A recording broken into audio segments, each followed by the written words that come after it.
Nigel Marven, a time-traveling zoologist and a man who has had his fair share of close scrapes with dinosaurs. But the Earth has witnessed more terrible monsters than these. What Nigel is about to learn about prehistory is that no matter how bad things get on land, the one thing you should never, ever do is get in the water.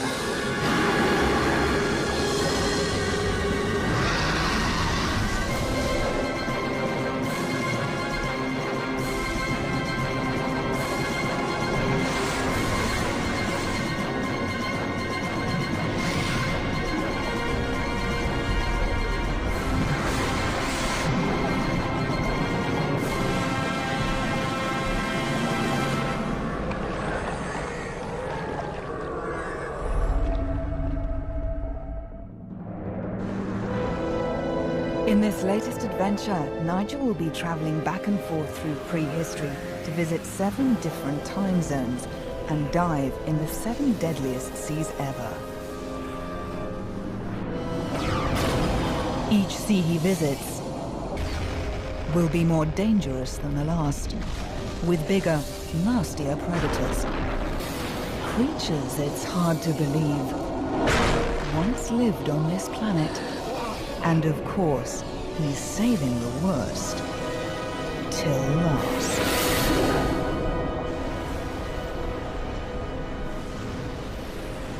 Nigel's first stop in this perilous navigation through time is a period called the Ordovician. To get back there from the 21st century, you have to go unbelievably far back in time. Back before the Ice Age, before the first humans. Before even the dinosaurs. The Ordovician is a mind-boggling 450 million years ago, so far back that plants have yet to evolve. It's a world ruled by creepy crawlies and fantastically unsuited to humankind.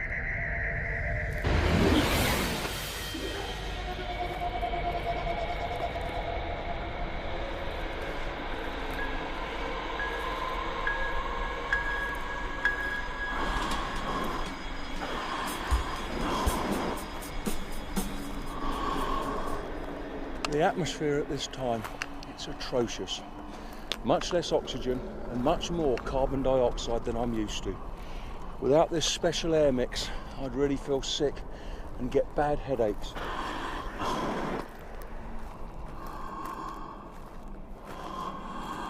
Just look around and you can see why the atmosphere is so different. There's no life at all on the land. There's no insects in the air. There's not even worms in the ground. And most crucially of all, there's no plants. There's not a speck of green. So the carbon dioxide in the atmosphere, it's not being absorbed by them, and they're not boosting the atmosphere with oxygen. But it's a different story out there in the sea. There's been life there for hundreds of millions of years. And you can take it from me, evolution has produced some real monsters.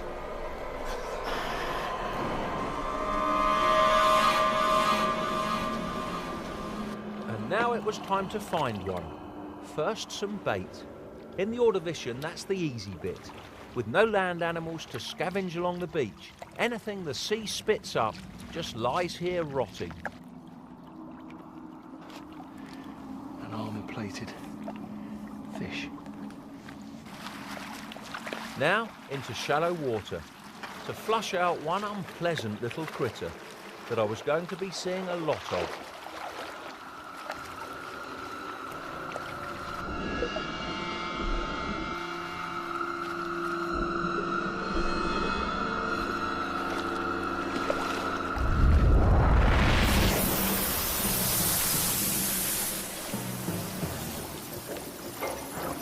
A sea scorpion, one of the most grotesque of predators. And look at that, look at the tail curling. That's how they get their name, but there's no venom in there, like their namesakes on the land. And you've got to be careful of those formidable pincers at the front. Oh.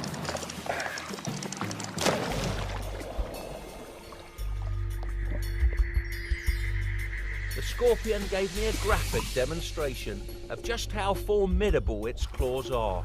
It literally shredded the bait at my feet before moving on to bigger prey. Ah!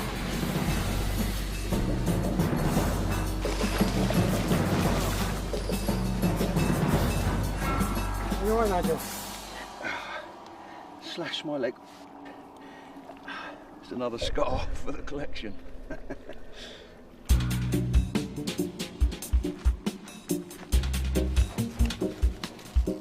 As I found out, those sea scorpions are pretty fearsome. But there's much bigger sea monsters out there. The sea scorpions, they're not the top predators. But to see the real big ones, I need a little more than a fish on a stick. I'm going to try with this. Looks a bit like a giant woodlouse, but of course it's a trilobite. There's no relatives of this alive in the 21st century. There's up to 15,000 species. They range in size from a really tiny one, 1 millimetre in length, to this big one. This is about as big as they get. And I need one like this because I'm going to use this like a fisherman with a fly, and I'm going to try to attract a much bigger catch. And all I need to do is to insert this camera into the carcass, and if you're squeamish, look away now, because what I've got to do is pop out the eye of this trilobite. There we go. Oh.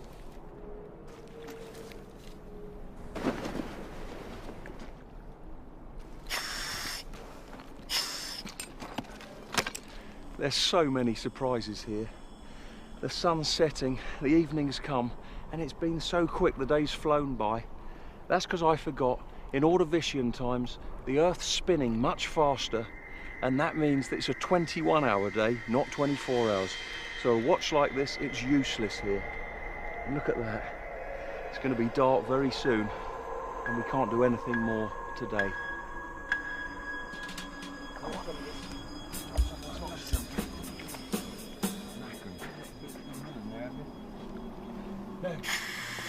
Anything you do, you try to do it, you know, you try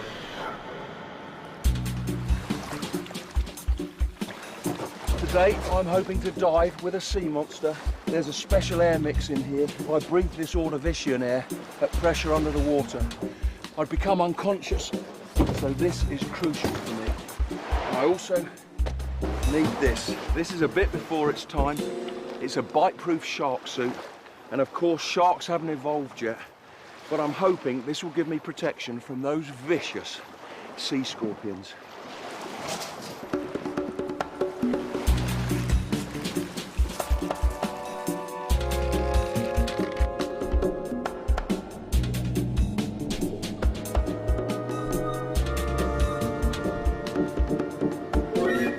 I knew the bigger predators would be out in deeper water, so I ventured out into the middle of the bay.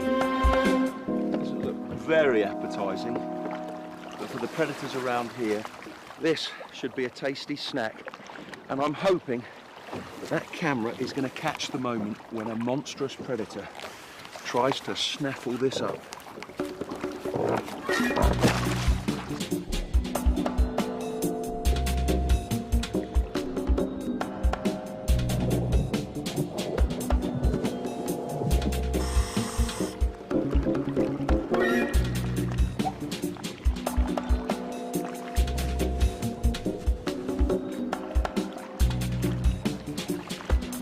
Something approaching.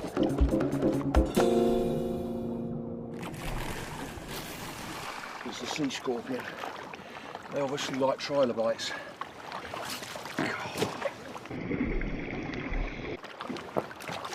Come on, let go.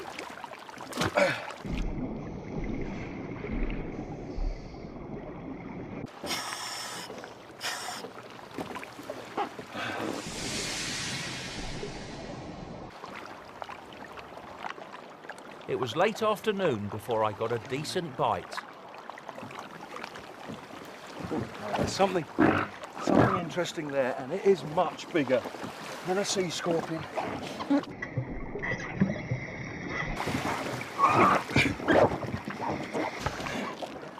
It's taken the camera. That's the end of the trilobite cam. I have got to see what that is.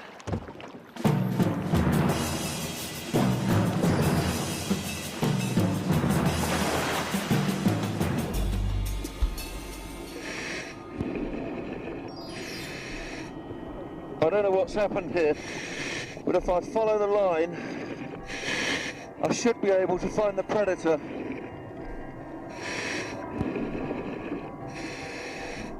The camera's not at the end, which probably means that the predator isn't far away. This is intriguing. I don't know what's going on. I don't know why they're all gathering, but first there was one sea scorpion, then there was another, then another, then another. And now they are all around me. There's a whole carpet of them moving along the sea floor. They're whizzing past my head. They're all heading in one direction. And there it is. It's an orthocone.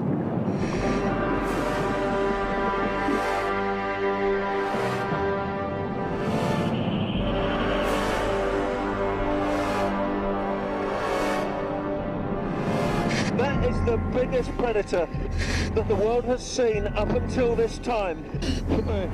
He sensed me here, getting my heart hammering. I don't want to be grabbed by those tentacles, but those simple eyes, they should shun the light. So all I can do is start flashing my light, and maybe that will discourage him.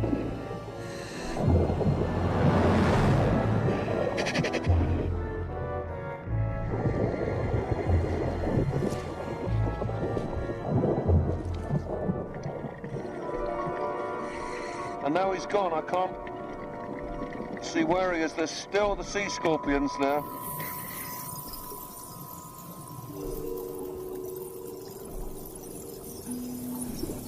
There! There's the orthocone. And it's spotted one of the sea scorpions.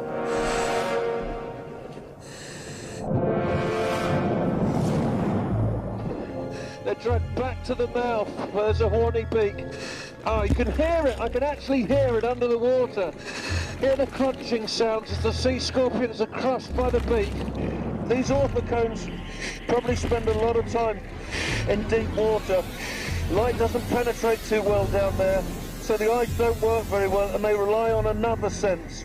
They will actually smell out their prey and then crush them to bits. The orthocone, that really is the top predator of ordovician times. It's not swimming very fast. If I can catch up. There. Yes! Right onto the tip of the shell. It's a wonderful texture. And I am hitching a ride on the back of an orthocone. Hey!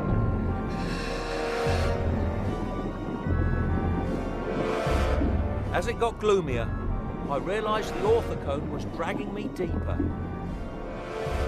Time to get off. Thanks, orthocone. Thanks for the ride.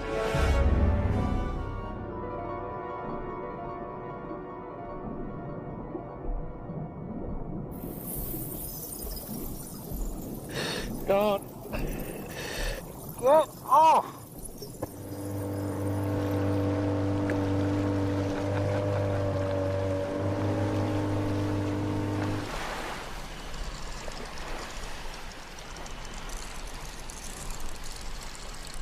This is what they were doing. I saw them moving in the shallows, moving towards the shore, and this is a mass spawning. It's a full moon at the moment. This is the highest tide, and they're laying their eggs in the sand. The eggs will be protected, and when the next high tide comes in about a month or so, the young larvae will hatch and be taken back out to sea. And some of these sea scorpions, they're going to stay around here until the eggs hatch. Fossils have been found with baby sea scorpions inside the stomachs of the big ones, and that's what they do. They wait around here and feed on the babies as they hatch on the next high tide.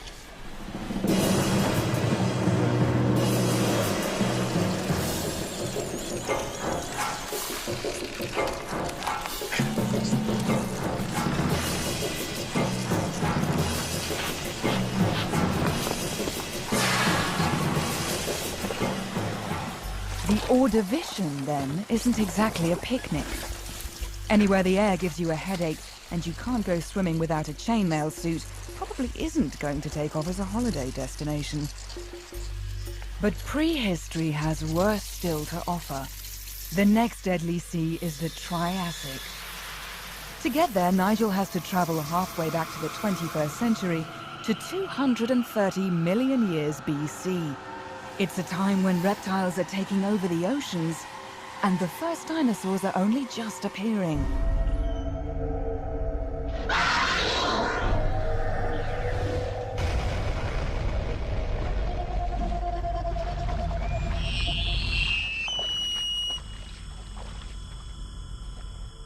The Triassic is a crucial time for marine life.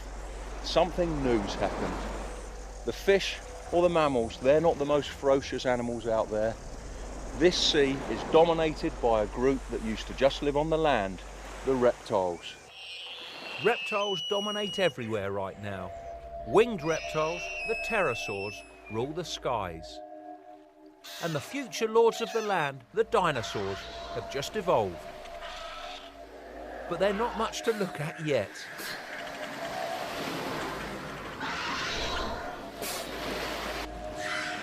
Of course, I was here to explore life in the sea, home to the largest Triassic reptiles of them all. Fortunately, sea reptiles are easy enough to spot because they have to come up for air. My first sighting was a nothosaur. The nothosaurs, they could be a bit nippy, but there's bigger reptiles down there that could easily kill a person. So this is my insurance policy, an electric prod. If they come too close, this should deter them.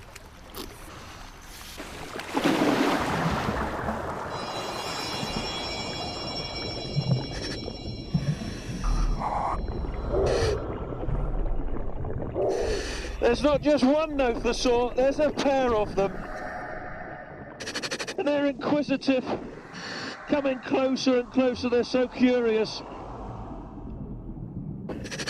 But I'm the first human that they've seen.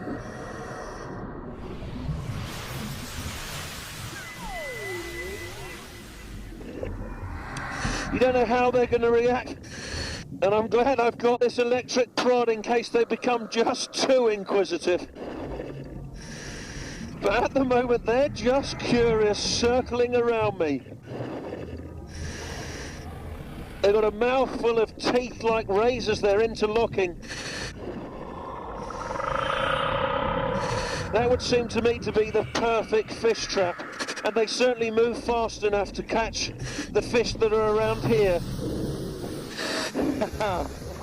Wow!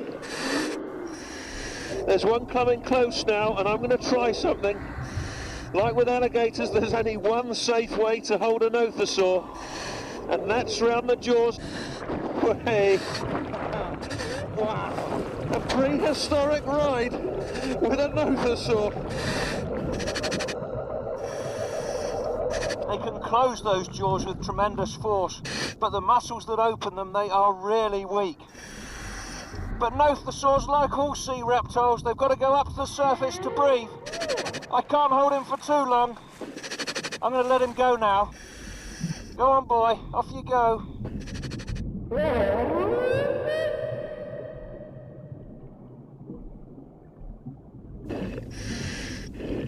Hiding here, this isn't dangerous, but it's surely one of the most preposterous reptiles ever.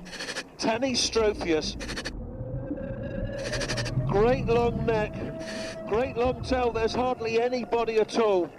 That long neck is perfect for an ambush predator. And what it probably does is sweep that neck through the water, sweep it through a shoal of fish.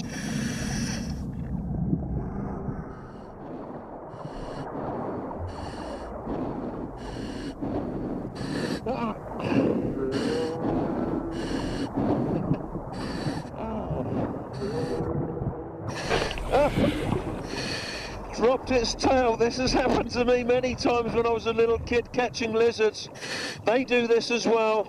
And this is an insurance policy. If they're attacked by a predator, the predator's distracted by the tail and the creature can escape. And like lizards, he'll grow the tail again. And it shouldn't do him much harm. Look, he's swimming away perfectly there. Golly, this tail is spasming so much. I can hardly hold on to it. Wow, where did that come from? I think it's a Symbospondylus, one of that great group of marine reptiles, the ichthyosaurs. He's a primitive member of the group, but they're going to evolve into a whole variety of forms. They'll be around for about another 100 million years.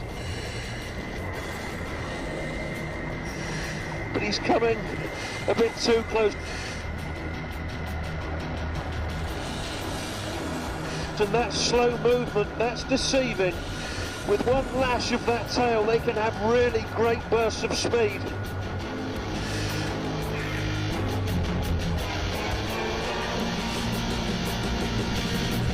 God, my heart's hammering. That lunge at me, that was a warning shot. That's really up the ante on this dive. I need the electric prod now. And he's coming again. He's coming in again. And I'm going to use it.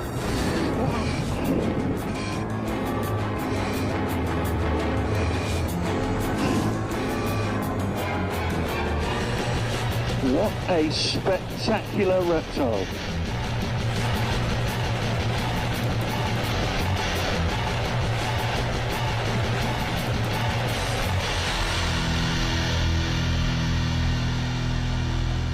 Two seas down, 5 to go. The next encounter takes Nigel back deeper into the past to meet the armored fish of the Devonian. Predators that are quite literally as hard as nails.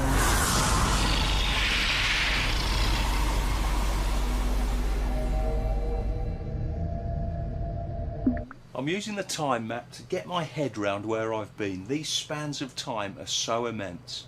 My first adventure, I went all the way back in time 450 million years ago to ride an orthocone and tussle with those sea scorpions.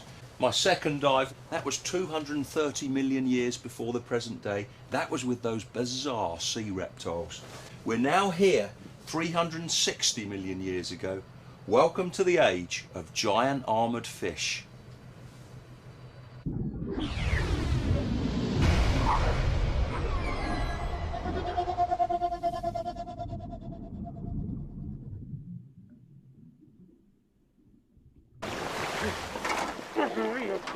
Unbelievable. How was the dive, mate? Oh, outstanding. Have you got one? Did you see one? I saw it. It came so close. I'll get this in the machine. Okay. The cameraman, Mike, he did a reconnaissance dive just to see what was around. And from what he's saying, we've actually struck gold on the first dive. Exactly what we came here for. Oh, Look at this. that's it. Can't be anything else. A Dunkleosteus. Well done, Mike. How's I it mean, looking? what was it like? That's like a real Leviathan there. My heart was in my mouth. It just took my breath away. And that thing is over 30 feet long. Must weigh 4 or 5 tons. That's as much as 2 or 3 elephants. Let's pause it, have a look at this. What a fearsome head. And this shows the classic features of Dunkleosteus. Armour plating on the front of the body, that can be up to 2 inches thick. And look at that mouth. Those aren't teeth, those are extensions of the jawbones. They're for shearing through the prey, and this thing has to punch through other armoured fish. And those jaws are backed up by powerful muscles at the back of the neck there. Look at that. And this is exciting. If this stays around, it's going to be my turn next, and we're going to find out how powerful those jaws actually are. Our plan was to hand feed a Dunkleosteus, and my job was to get the bait.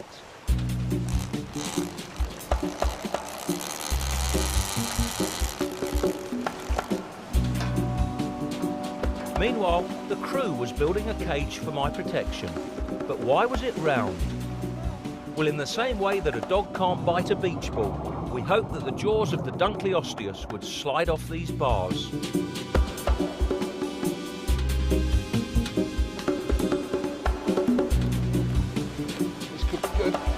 a big tug. Fortunately for me, there's plenty of life in the sea in the Devonian. Unlike on land, where as yet there are no creatures bigger than a centipede.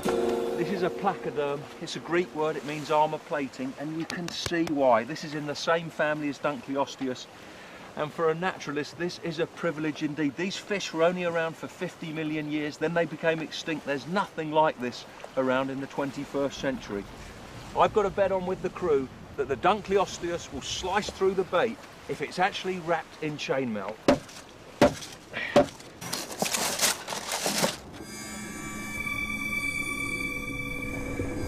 This is where you feel at your most vulnerable, actually swimming into the cage with a great chunk of bait. I'm in now, and it will probably take a few minutes for the trail of smell to bring in the predators, and fingers crossed we'll be able to see Dunkleosteus. Look what's arrived. This must be the most preposterous shark ever. Look at that fin on the back. Scientists call it the ironing board shark, and you can see why. Must be a male, only the males had that bizarre dorsal fin. Probably to help with mating, probably to display to females, maybe used in courtship battles between males. And these are some of the first sharks ever to evolve. And this is great for me, I am such a shark fan. But that is, it's surreal.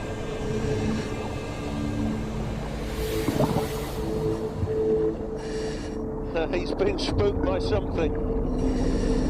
It's a Dunkleosteus. It must have smelt the bait. This is what we came for. And it's coming straight towards us. See that really thick protective armour on the head there? Over 2 inches thick. Only the first third of the body's covered with that. Look at that.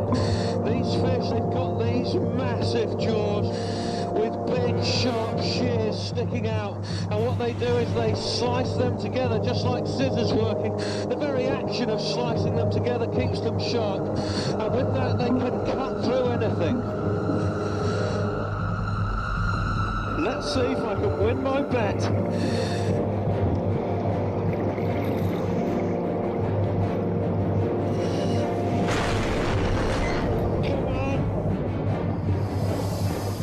This is no fisherman's tale. This is a real monster.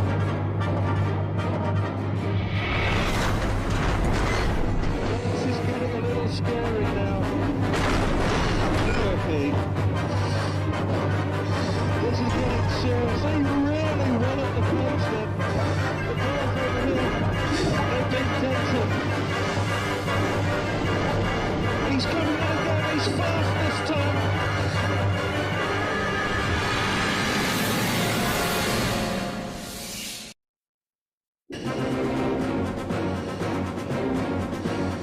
This is where you feel at your most vulnerable, actually swimming into the cage with a great chunk of bait.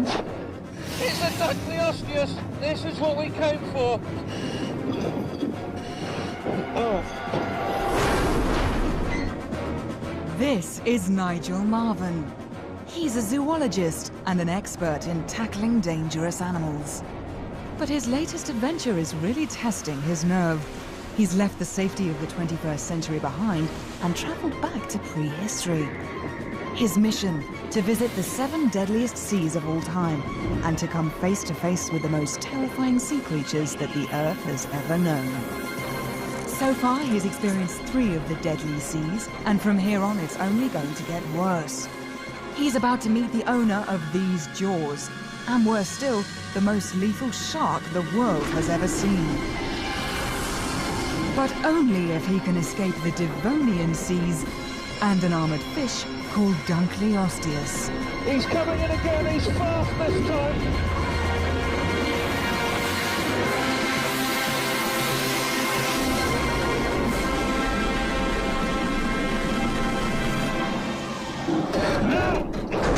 Slam the cage again. This is getting serious. He really walloped the cage. Dented the bars there. He really wants this bait. I want to win the bet I had with the crew. This sea monster, I'm sure he can slice through chainmail. Look at that, he's coming closer. Oh, God! Nearly wrenched my arm out of the socket. And it is chomping through that, slicing through it, chainmail and all. And I have won my bet. There's a little Dunkleosteus here, right underneath me. He's looking for little tidbits. These armoured fish, they flourished for around 50 million years, then all of them became extinct. Oh, wow! Listen to that. It makes you shudder. The big predator is crunching through that juvenile, crunching through the plates. The Dunkleosteus was certainly showing its true form. It's not just a predator, it's a cannibal as well. And as for its table manners... Believe it or not, this is normal behaviour. The Dunkleosteus isn't being sick, but a fish like this that feeds on armoured food needs to get rid of the indigestible bits, and it's regurgitated the bits of fish armour, and in this case the chainmail, and this is perfectly normal. Normal for 360 million years ago. Maybe. But there's no time to rest on laurels. They've yet to reach the halfway mark in their voyage through the most perilous seas of prehistory. Ahead of them are 4 more ever deadlier encounters. Next up, our time-traveling crew heads to an era closer to the present day. In fact, it's a mere 36 million years ago, which is midway between the extinction of the dinosaurs and modern day. It's home to the meanest sea mammal that has ever lived.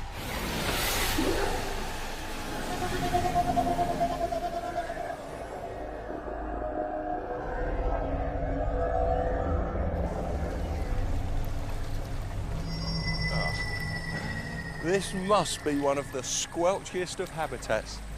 Mangrove swamps, they're lush, muddy, and there's water everywhere, as far from a desert as you could imagine. But believe it or not, this will one day become the Sahara. I'm on the site of what will become Cairo. And if I stood here for 36 million years, the Egyptians would come and start building pyramids on my head. The Eocene is the beginning of the time of mammals. They rule the earth, they rule the sea, and as I was about to find out, they even rule the bit in between.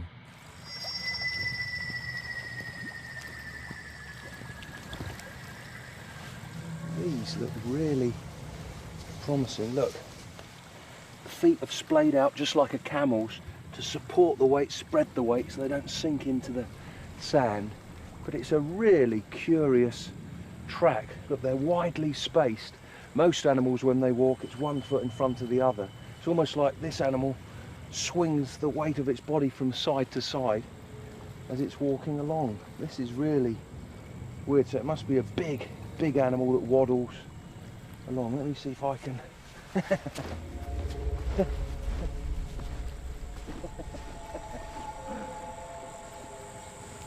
Every tracker's dream, look. A pile of fresh dung. It's so fresh you can almost feel the heat emanating off it. The Inuit, it's rumoured that they actually eat bits of dung to learn about the animals they're tracking.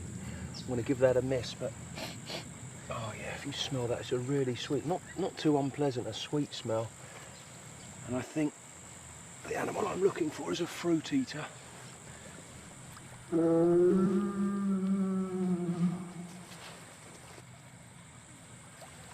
come on. Keep quiet. It's the only animal that waddles like that. It is a surreal creature with a funny name. It's called an arsinoitherium. These creatures have extraordinary horns You can tell this is a male because they splay out. The females, they're much more vertical. And this is what he uses for defence and for fighting. They've got disadvantages too. Look, he's looking at me now, but he can't look because the horns are actually covering his eyes. He knows we're here, but he's not approaching or anything, not running away. He's edgy, but I really want to get a closer look.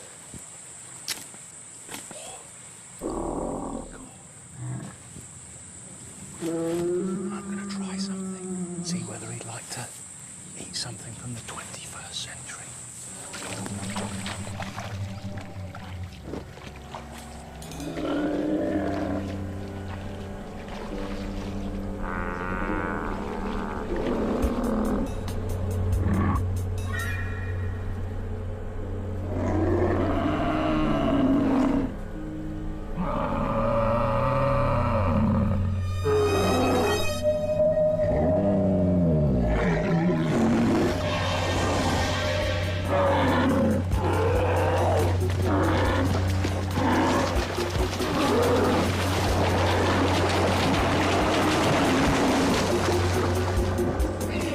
Look like a rhino, but this mammal is in fact more closely related to the elephant. More surprising still is that it lives like a hippo.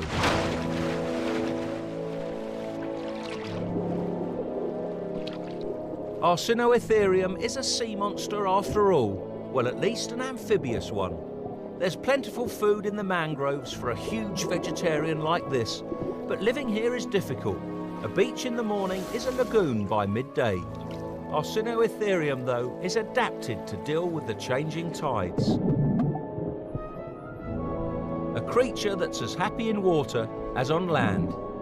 In fact, probably happier. The Eocene is a momentous time for mammals. As well as amphibious species, new types have evolved which are totally adapted to life in the ocean.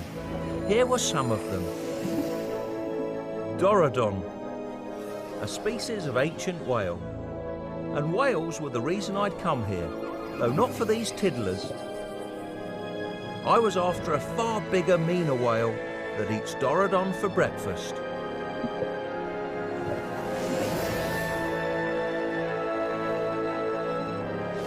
It was time to find the tyrant that rules these waters.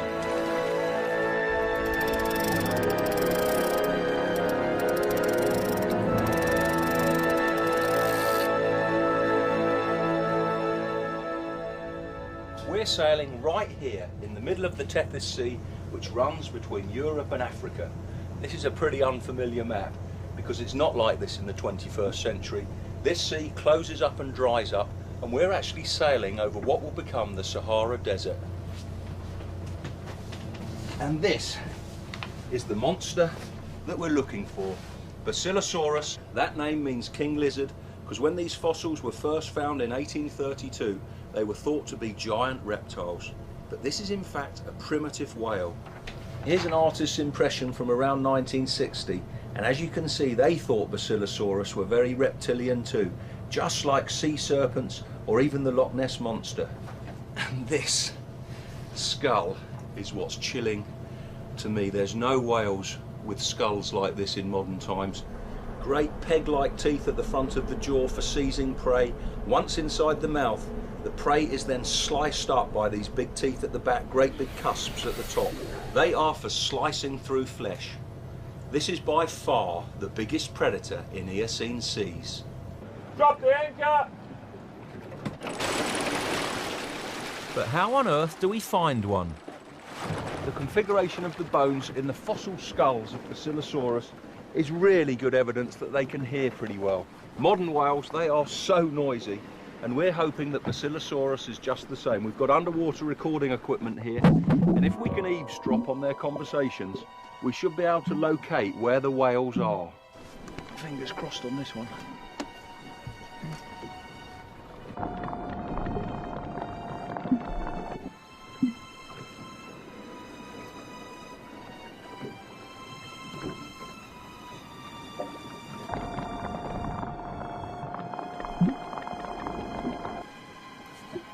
It's nothing, it's just shrimps and fish, isn't it? No whales there. Nothing there. Let's move off somewhere else. Okay.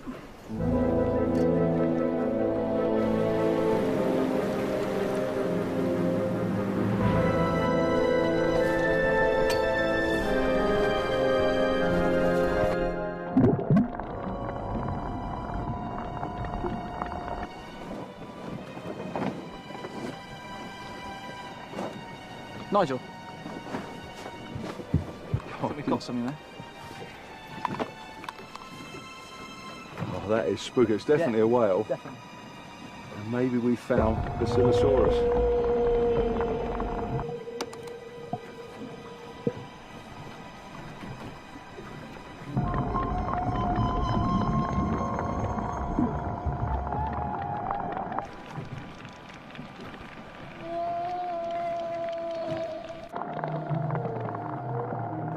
The whale's still in the vicinity, but where is it? The trouble is, sound travels much farther and faster in water than in air, and he could be miles away. So what we need to do is try to entice him to us.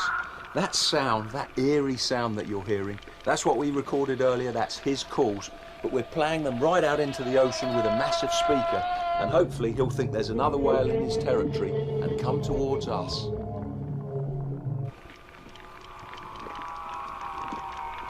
Scientists have tried this with modern whales with mixed success, but it was the best hope we had of bringing in a Basilosaurus.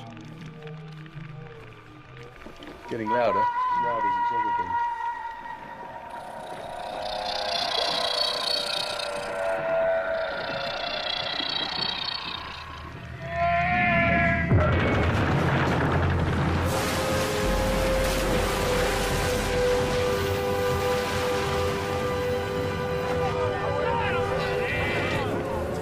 How long these animals are going to hang around. You've got to be fast on this one.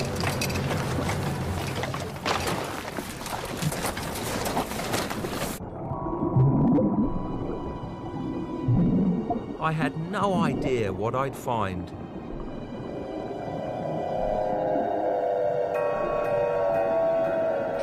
So this is exciting. It could come from anywhere beneath me, behind me.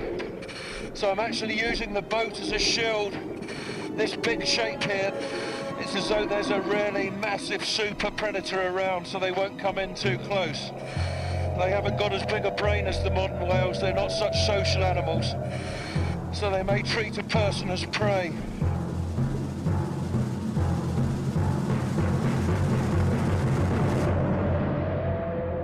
Wow! And there it was.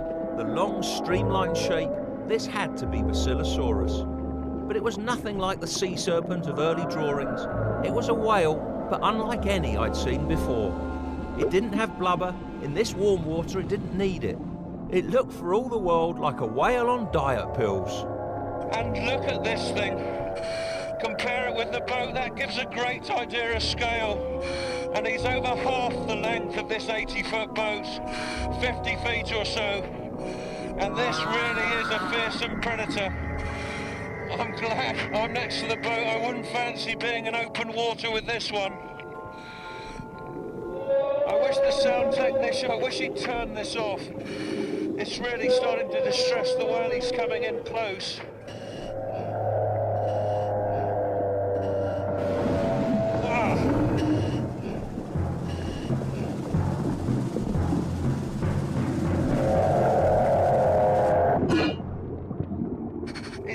Bitten the speaker off. It's shaking it like a terrier, shaking a rat. So we've lost our speaker, but it doesn't matter. We had a really brilliant view of a Basilosaurus. This, though, is a world on the verge of great change. The continent of Africa is moving north towards Asia and Europe, causing this ancient seaway to disappear. Basilosaurus will disappear with it. Next in store is the pliocene, the time when our earliest ancestors were starting to walk upright. It's surprising what lived in our seas just 4 million years ago.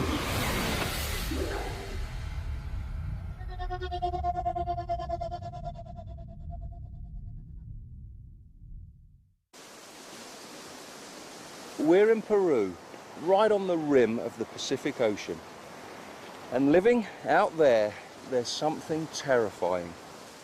So if you're afraid of sharks, you'll be a gibbering wreck when you see what we're going to try next. Look, the most famous jaws in history are great white sharks. I've swum with those in the open ocean, but they're minnows in comparison to the prehistoric shark I'm hoping to meet, megalodon, the biggest carnivorous fish that's ever lived. That name megalodon, what it means big tooth. And I don't think I need to explain why.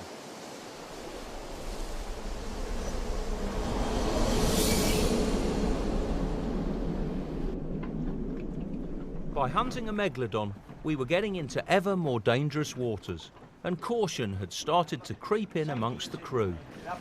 There was disagreement about our next course of action. I think we should head straight out into the deep water. The weather may change. Let's look for the adults. I think we should start with the juveniles. We haven't got enough time to do that. Oh, I think we should go for the smaller ones. We couldn't be sure how megalodon would behave. Some argued that it would be worth studying smaller, safer juveniles before risking a dive with an adult. In the end, I had to agree. I'll do one dive with the juveniles, and then I think we ought to head out into the drop-off and try to find the adults. With sharks, it's all about diving in the right place. Like young great whites, juvenile megalodon tend to be in shallow water away from the adults. Partly for their own safety, but also they do prey on very different things. There shouldn't be any adults on this dive.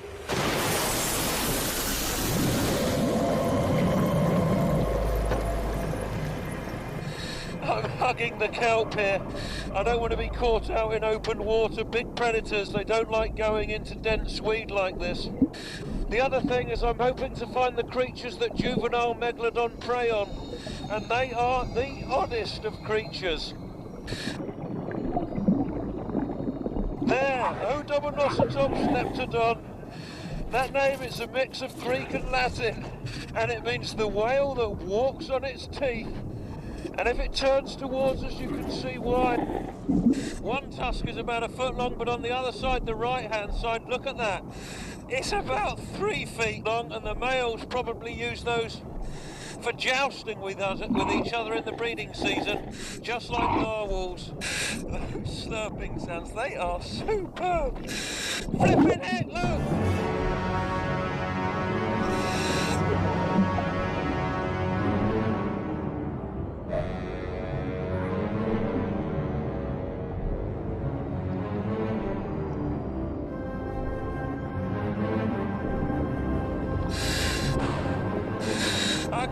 Take my eyes off that.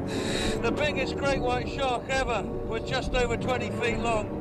That thing, it must be just 3 years old, and that's that size already. Just imagine diving with a full-grown megalodon, 20 times the weight of this one. What had I let myself in for? We'd seen a juvenile megalodon, but we hadn't yet learned that much about them. I specifically wanted to see how they hunted. We couldn't just wait around for an attack to happen. We needed to make it happen. This Odontocetops, it wouldn't fool you or me, but hopefully as a decoy it will fool the juvenile megalodons. If they're anything like great whites, when they see this in silhouette at the surface, they should come up to investigate, and it will enable us to learn a bit more about them.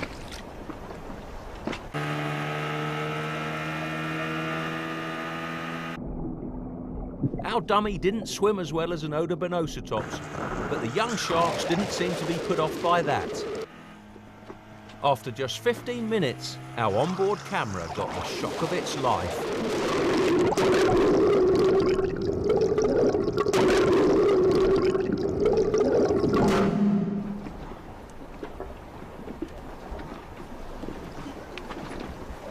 Look at what's happened to the decoy. Did it hit it from below? Straight up from underneath. You can see the damage that was done here. It seems that megalodon has one of the same hunting techniques as great white sharks. What they do, they can't afford to be injured by their prey. They sneak up from below, make a devastating attack, and the power of that big fish, well, look what it's done to this decoy. This is obviously weaker than a real animal, real sinew and muscle, so that's why it smashed it in two. But if this was a real animal, it would of course bleed to death. Then the shark would come in when it was really weak and then make the final coup de grace. Megalodon are probably relatives of great whites, and we now knew that the juveniles attack their prey in a very similar way. But what about the adults? How did they hunt? And what does a shark over 50 feet long prey on? Leaving the juveniles behind, we took our boat a few miles offshore. It was time to meet a monster.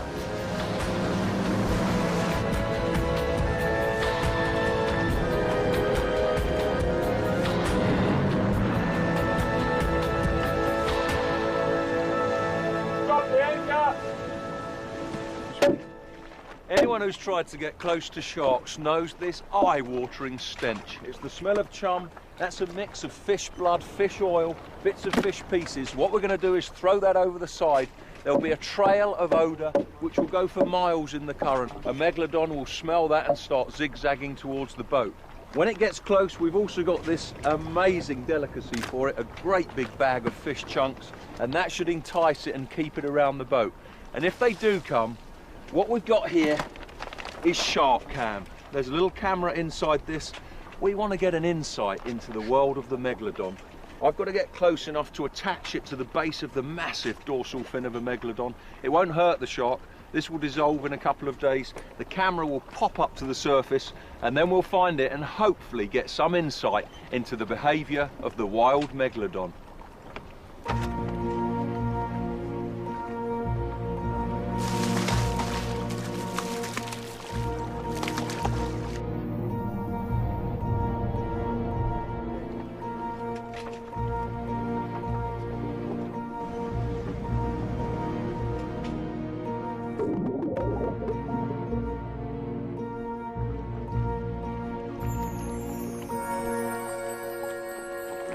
Sure there's something to the left over there.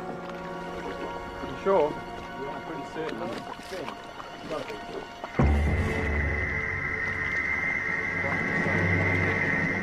Look at that thing. It can't be anything else but an adult megalodon. It's more like a sail than a fin, and what we've got to do now is get the cage into the water.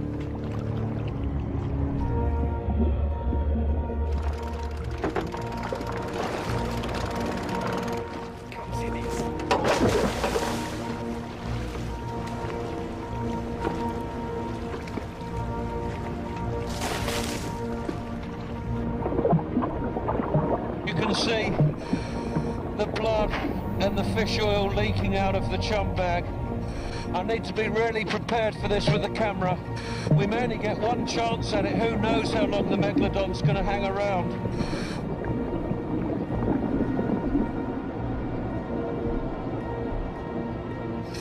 This is scary. I'm scared.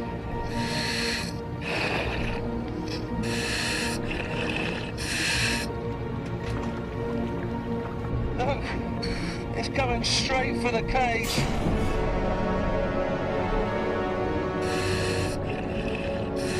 Oh, my word.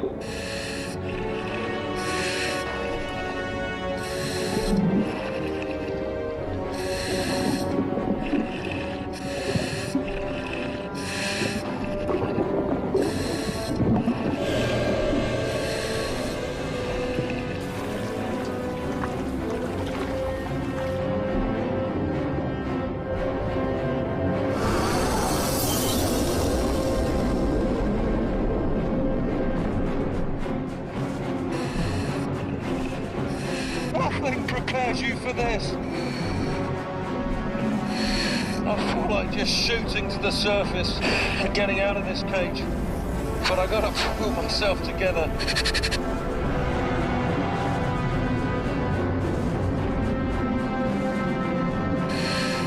I must admit I am really scared of this.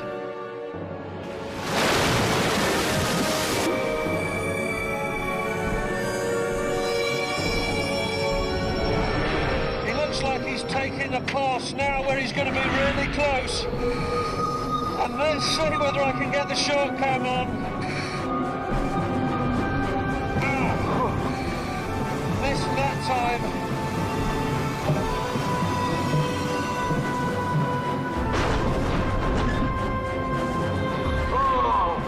I've got to get the camera onto the fin.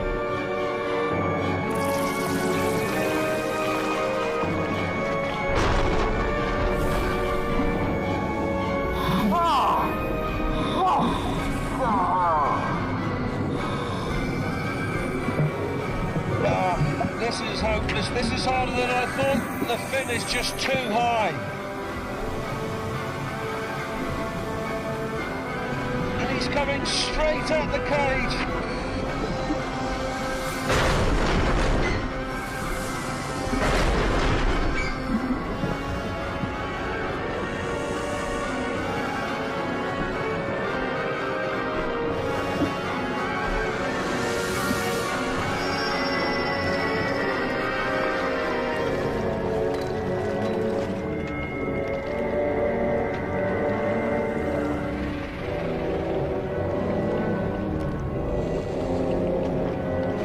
Can't attach the camera from the cage, so I'm going to try from this platform. The chum ball, don't put it over the side. Keep your eye on the shark, so you can get it in a line along here, please. And I'll be ready.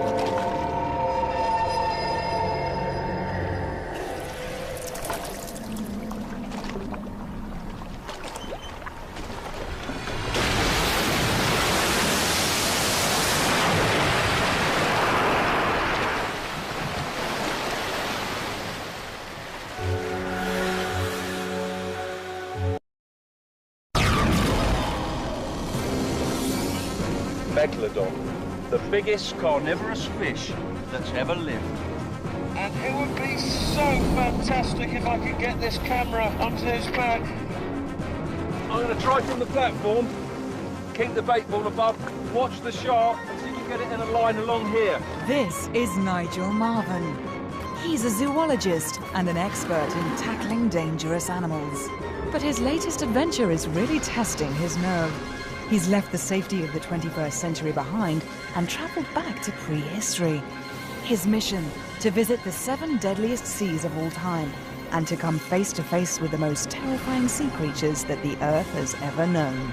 So far, he has made it through 4 prehistoric oceans, but ahead lie the 2 most dangerous, inhabited by the nastiest collection of predators that nature has yet assembled. And he still has to get past a 50-foot shark called megalodon.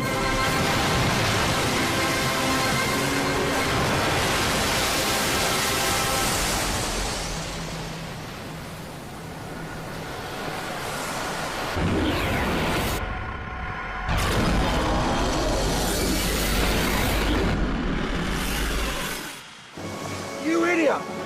Don't move that chum bag till you can see the shark! Winch it up quick!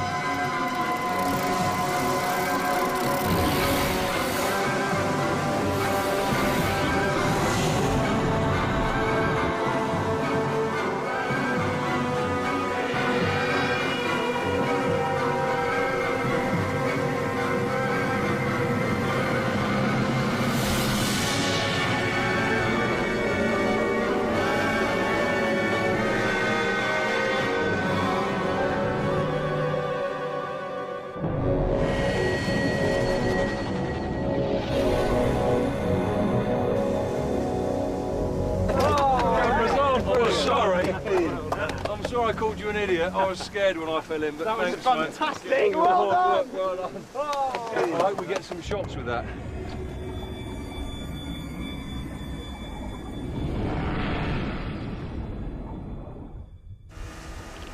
The camera was designed to break away from the shark and pop up to the surface. After a couple of days, we picked up the signal. There it is, look, just ahead of us. Come on. We should have a precious and unique cargo. The camera seems okay, there's no damage here. A bit of shark fin. So what's happened is either rubbed this off on rocks on the bottom or something. I just hope it was on long enough to get some really great footage.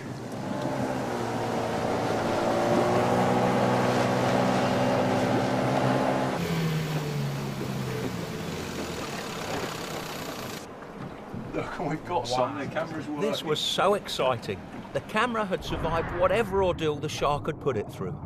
We were in the Pliocene observing a day in the life of a megalodon, and if that wasn't fantastic enough, this happened. It's a silhouette there, look. Whether it's an ordovician or whatever. You see that? And this could be great if we got a kill. He's going down. He is attacking, look. Crikey! Wow! Oh, look. See that again. The footage we got with the shark cam, it's better than I could have ever hoped. It is so unique. Just watch this. The shark, it's down below, there's a shape up there. It's not an ordovician, it's actually a species of whale. The shark's gone down so it can get more momentum when it attacks. It's accelerating now. And the violence of this impact, look at that. The cloud of blood, that's what knocked the camera off. And megalodon, this is extraordinary. It's a species of shark that actually attacks living whales, and pretty big ones at that. But even this, the ultimate shark, will be unable to defend itself from the coming ice age. As the oceans turn colder, whales with their high body fat will adapt and thrive and move up to the icy polar regions. Meanwhile, megalodon will be forced to stay in the warmer water around the equator. Deprived of its prey, it will be starved into extinction. It's time for Nigel to leave this, the third most dangerous sea, behind. Next lies the Jurassic. To reach it, he has to travel back from 4 million to 155 million years ago. The Jurassic is right in the middle of dinosaur time, and it's home to some of the most colossal animals ever to live on land, outweighed only by the monsters that live in the water.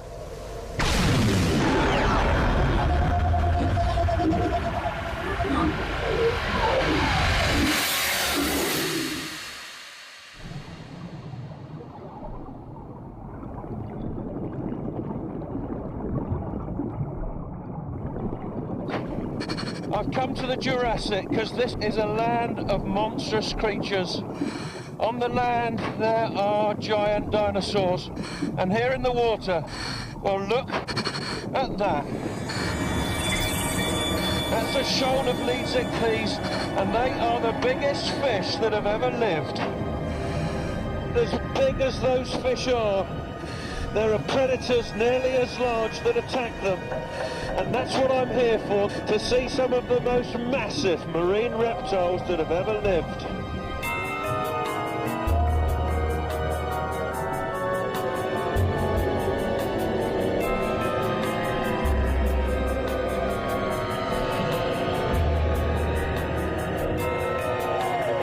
And they must be 75 or 80 feet long.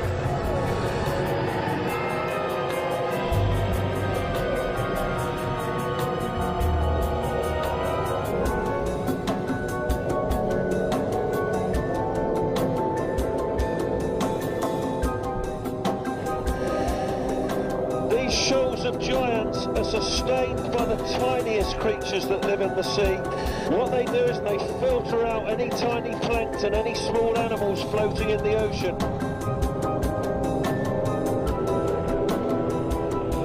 At this time of year, though, they're living on their fat reserves, and that really sorts out the healthy fish from the sick ones. You can see over there, there's one that can't quite keep up with the shoal that's just at the edge there. Already it's attracting some of the smaller predators in these Jurassic seas. And there, over there, Metriorhynchus, you just wouldn't expect that. It's a kind of marine crocodile. It's totally adapted for a life in the sea. Great paddle-like feet, nothing like modern crocs. Look at the tail, there's no armour plating there. This creature has sacrificed defence for speed. Wait, that's just a bit close. Get away.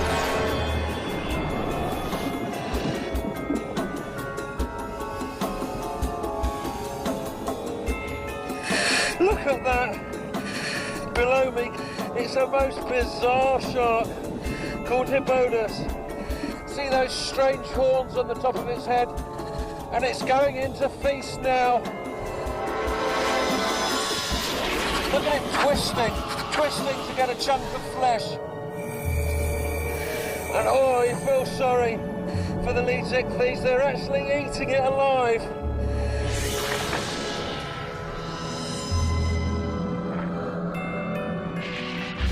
Pretty unnerving being here right next to the shoal.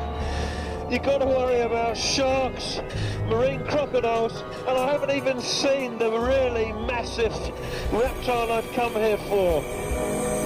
But I wouldn't have long to wait. No large predators on the first dive, but there's certainly potential prey. This is the injured lead ichthyes that we saw. We're tracking it with an acoustic tracking device, sending sound into the water. It's bouncing back off the injured fish.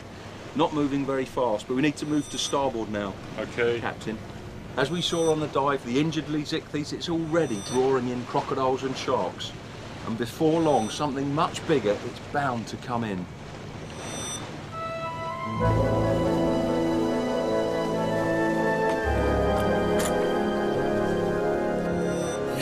This is it. Look, 4 flippers, that short compact neck. It's approaching the lead ichthyes, it's nearly as big. That is colossal, and I'm sure this is Pleurodon. It's the biggest carnivorous reptile ever, and it is closing down on the lead ichthyes. We've got to get this. Peter, can you get the pole can, mate? Quick as you can. It's pretty deep. I'll go and look on the monitor, see if I can guide you. Move to the left a bit, mate. Just a bit further, a bit deeper. Just as I thought, it's a Pleurodon. Look at those flippers. It's really had a go at the lead ichthyes. It's not moving a fin. It must be dead now. We've scared it.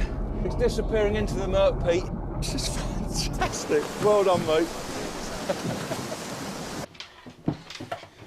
Those Pleurodon are awe-inspiring sea monsters, and it'd be such a thrill to see them under the water. But of course I'd need some protection, and the technicians and I have come up with this. This is a smell suit.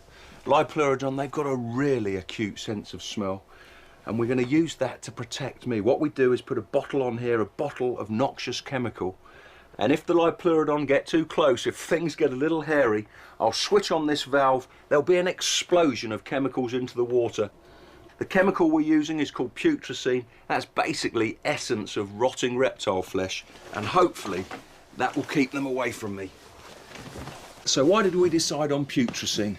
Have a look at this. We did some field trials with young Pleurodon in shallow water. We put the smell suit around a dummy, weighted it down, put it on the bottom, and you can see they're putting squid right in the suit. And that's to actually get the Pleurodon excited, try to get a feeding frenzy, and see how they'll react to the smell suit. And now it was a matter of waiting. In the first experiment, inside the smell suit, there was a chemical deterrent that keeps sharks away, and we wanted to see what would happen with these reptiles.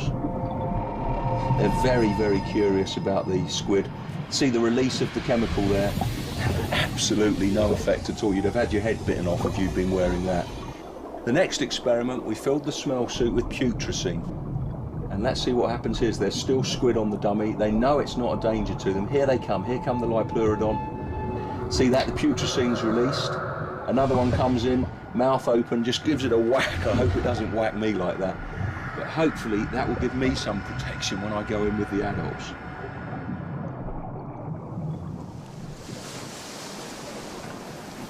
Two, 3, 4, 5. As I thought, a Pleurodon, perhaps even a pair of them, have come back to the carcass.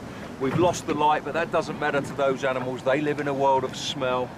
We've got light so we can see. It's going to be spooky down there, though. And I'm relying on the smell suit to protect me. The cameraman's got one too. And we're swing her out.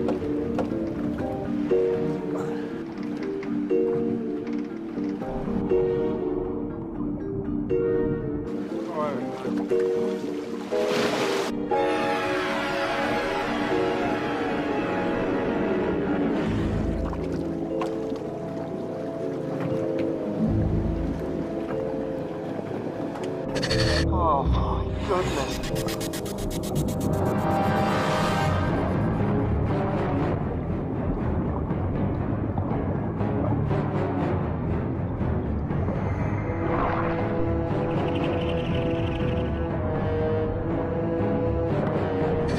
It's enormous. Well, I am so glad the film camera's here. Nobody would believe me back at home.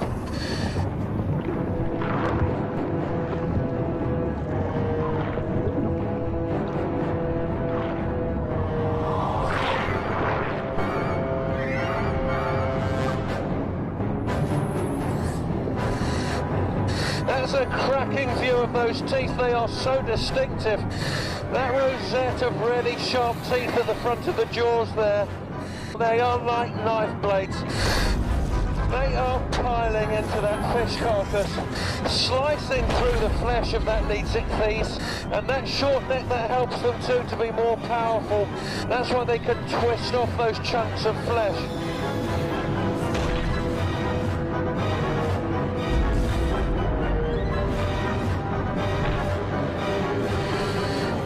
Going to do, they're not paying any attention to me. That food is really keeping them occupied.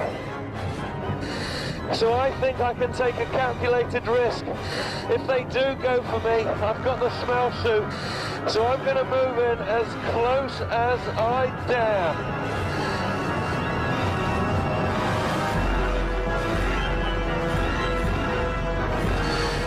Just 20 feet away from a feeding frenzy of some really ferocious sea reptiles, but I am petrified watching this.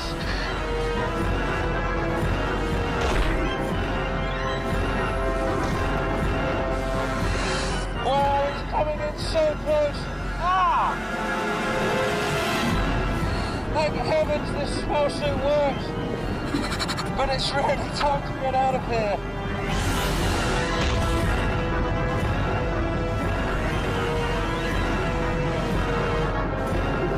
Hold on, Nigel, you're not done yet. That was the second most dangerous sea, which means time to enter Hell's Aquarium, the most dangerous sea ever. It's just a short hop forwards from the Jurassic to 75 million years BC. Not long before a massive meteor plows into the planet and marks the end of the dinosaurs. That same cataclysmic event will also be the end of most of the sea monsters that we're about to meet.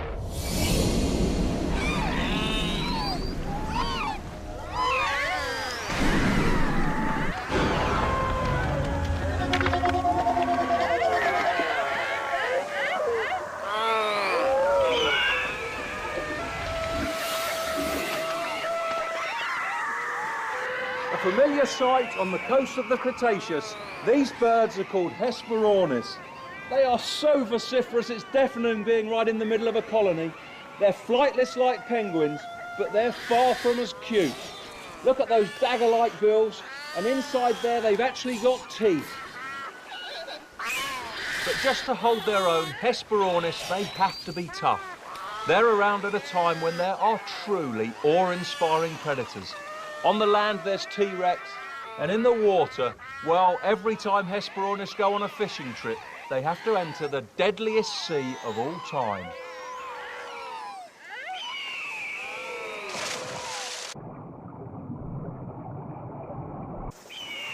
So why is this sea more deadly than the others? It's because there's not just one predator here, there's a whole suite of them. There's frightening sharks, terrifying sea reptiles. Even the fish in here, you couldn't imagine them in your worst nightmares. I call this Hell's Aquarium. It's so jam-packed with killers. And this is where Hesperornis spend much of their life. They're amazingly well adapted for diving, with specially heavy bones to help them stay submerged. But few Hesperornis live to a ripe old age. because in this sea there are so many ways to get eaten.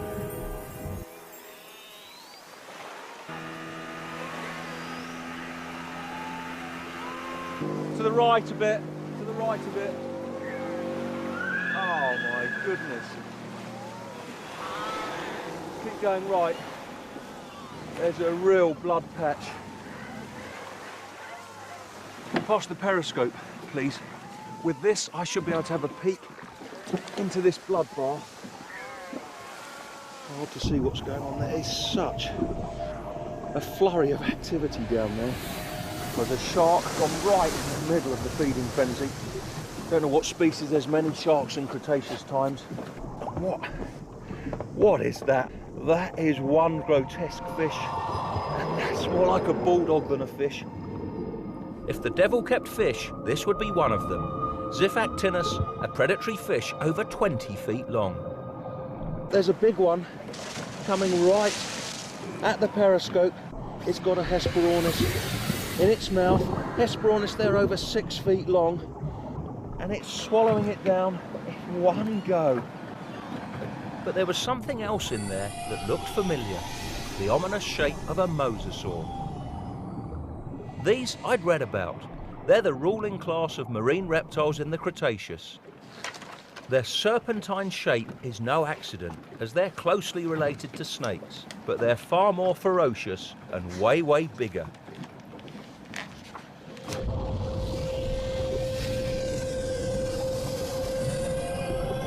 This species near the coast is just a tiddler, a mere 10 feet long, but offshore lurk 60-foot giants. And that's where we were heading.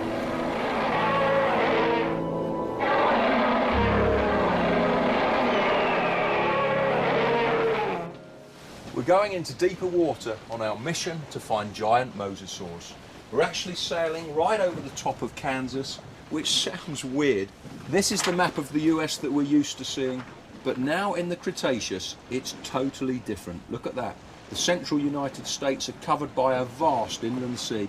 I can't dive in that sea. Mosasaurs are much too dangerous. And up here, to give us early warning, the acoustic tracking device. And we've got cameras on the prow of the boat. This is the view from the forward-facing one. This is the view from the backward-facing one. If a mosasaur comes anywhere near this ship, we'll get views on video. But this is something we are particularly proud of. This is a remote-operated vehicle with a superb camera. It would be foolhardy for me to swim with mosasaurs, but we're hoping we can get this right alongside them.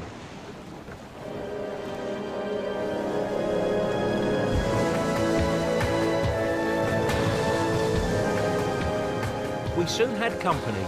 With its huge size and characteristic crest, this could only be one thing. Not a bird, but a flying reptile called pteranodon.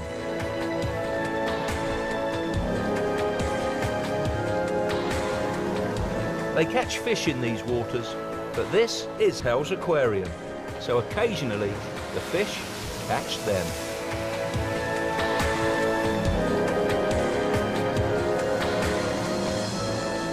The next morning, we were in for a nasty surprise. What the heck was that?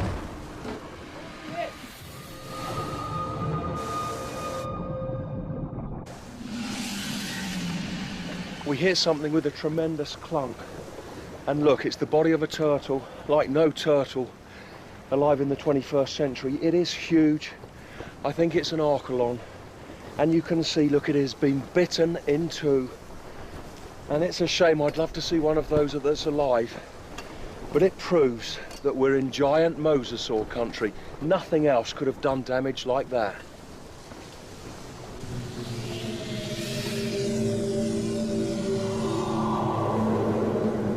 And on we sailed through hell's aquarium, watching and waiting for giant mosasaurs.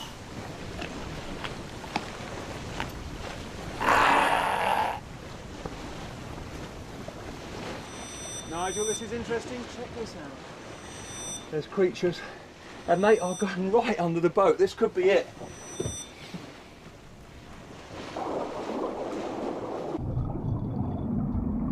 not a giant mosasaur. These are some of the most exciting of sea reptiles. I've always wanted to see these. Elasmosaurus, that was the front camera. And this is the camera facing backwards. Look what they're doing. They're riding our bow wave. They're saving energy just like dolphins do. Maybe these are migrating or something. You stop the boat. We had to be quick, but this was a perfect opportunity to try out the ROV with its remotely operated camera. Greg, they're not scared of it at all, are they? Right to the ROV. They're diving. Can you go deeper?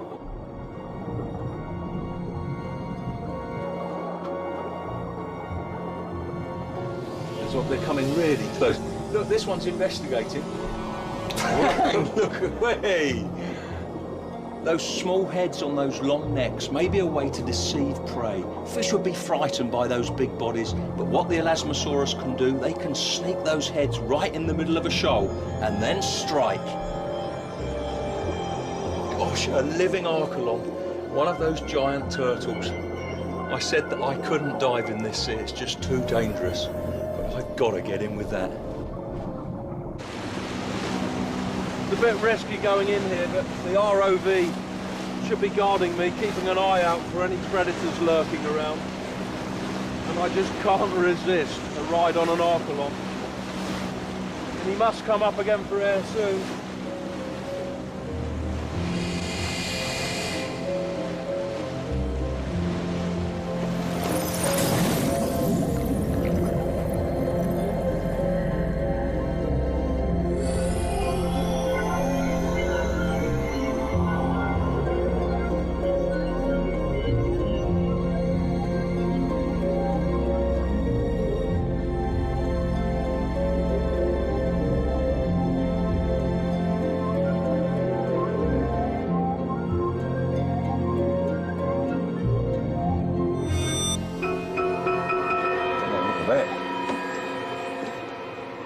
Where is it?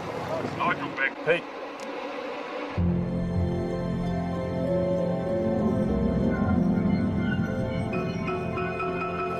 Better get him out of the water. There's something big on the tracker. Okay, we've just got to find him first.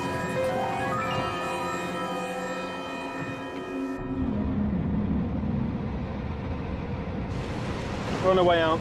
We've got to find Nigel. There's something down there. Quickly.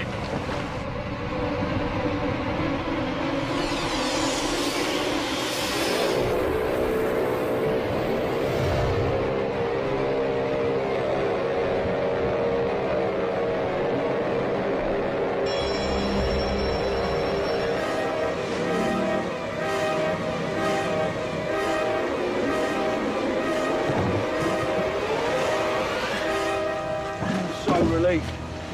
I'm back on here.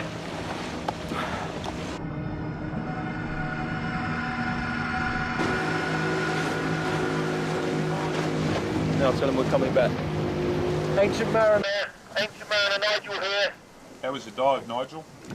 It was a thrill to be riding the turtle, but at the end, that was scary. We're on the way back now, Captain. Okay, Nigel. Over now. There is what? Can you see him on the ROV, Greg? The ROV had seen it all.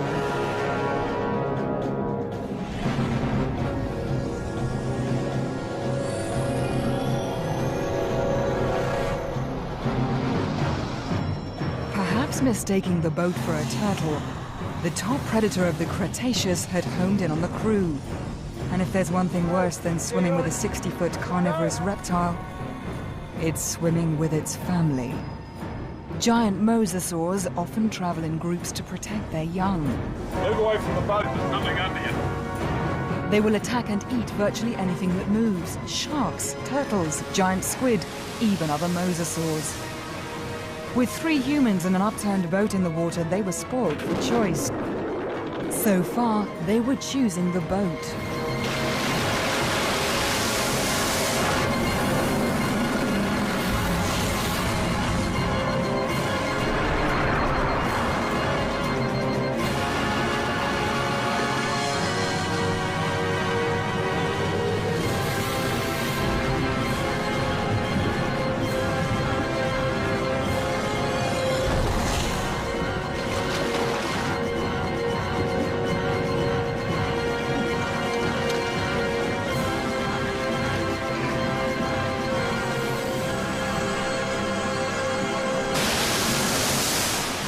Of the 7 deadliest seas of all time, this was the worst. Thanks. Everyone okay?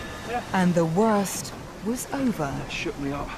There's still blood in the water there as well. Almost.